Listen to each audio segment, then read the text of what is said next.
Do this for 7 days and notice what happens to your gut, energy, and blood sugar. Most people think they need 3 different fixes. One thing for the gut, another for energy, and something completely separate for blood sugar. That sounds logical until you look at what happens after meals, because the same habit can hit all 3 at once. The best fit intervention for this title is simple.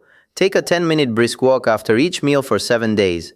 Not because it is trendy, not because it is dramatic, but because post-meal walking is one of the cleanest low-effort habits we have for improving post-meal glucose, and walking plus regular physical activity also has a real connection to bowel function, fatigue, and overall well-being.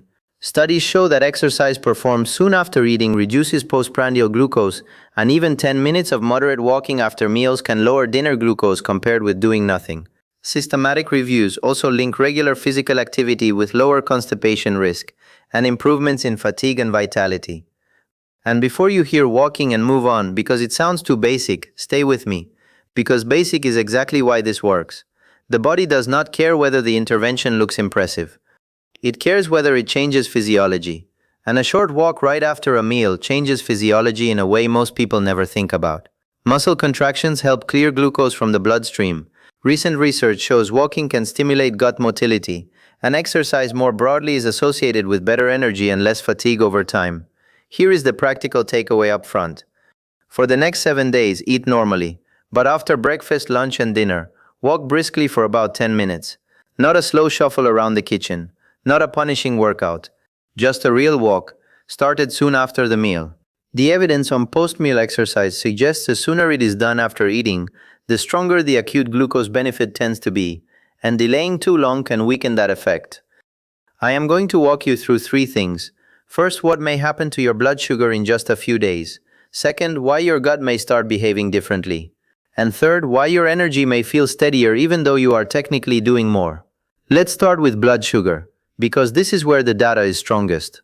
When you sit after a meal, your body has to deal with that post-meal glucose rise almost passively. When you walk, even for a short period, working muscles become a place for glucose to go. That is why post-meal walking consistently shows up in the literature as a way to blunt postprandial glycemia. A 2023 systematic review reported that exercise such as about 20 minutes of walking has an acute beneficial effect on postprandial hyperglycemia when done as soon as possible after a meal. Another study found that 10 minutes of moderate walking after each meal lowered postprandial dinner glucose, compared with no exercise. Now, I want to be precise here. 7 days will not overhaul your A1C. That takes longer, but 7 days is absolutely enough time for many people to notice that the big heavy post-meal crash feels different, especially if they normally eat and then sit. A recent free living study found post-meal walking lowered 3-hour average postprandial glucose and postprandial glucose area under the curve, even though it did not change 24-hour glucose control in that short study period. That is exactly the kind of change people can feel before it ever shows up on a long-term lab marker. Now the gut. This is where people get surprised, because they think walking is a blood sugar habit, not a digestion habit.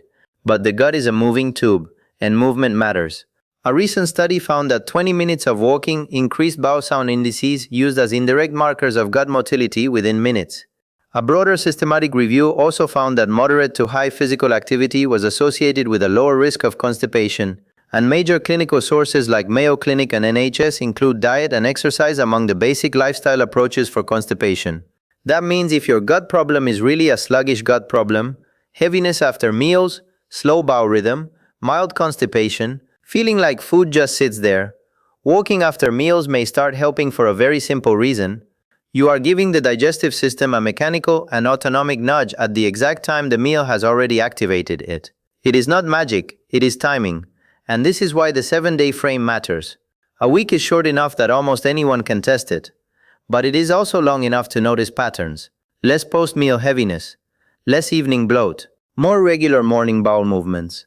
Not guaranteed, because not every gut issue is a motility issue, but enough for the body to reveal whether your digestion responds to movement. Now let's talk about energy, because this is the part people usually misunderstand. They assume exercise costs energy, so it must make them more tired.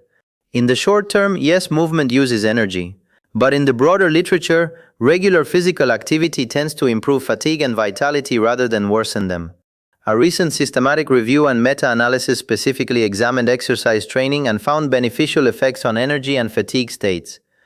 There is also evidence that even brief bouts of exercise can improve feelings of energy. So the "I'm too tired to walk" feeling is often exactly why the walk helps once it becomes a habit. And there is a second layer here. If your blood sugar swings are softer after meals, your energy often feels steadier.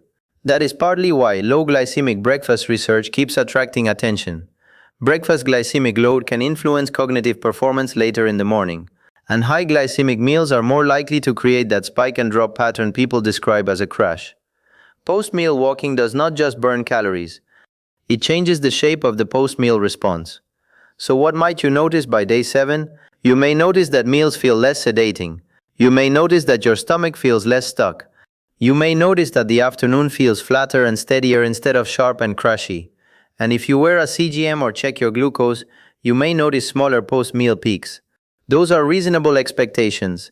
Expecting 1 week of walking to cure diabetes, IBS, or chronic fatigue is not. I also want to say what this does not mean. It does not mean walking fixes every gut problem.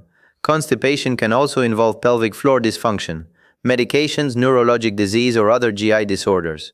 It does not mean a short walk replaces proper diabetes care. And it does not mean you must walk perfectly after every single meal to benefit.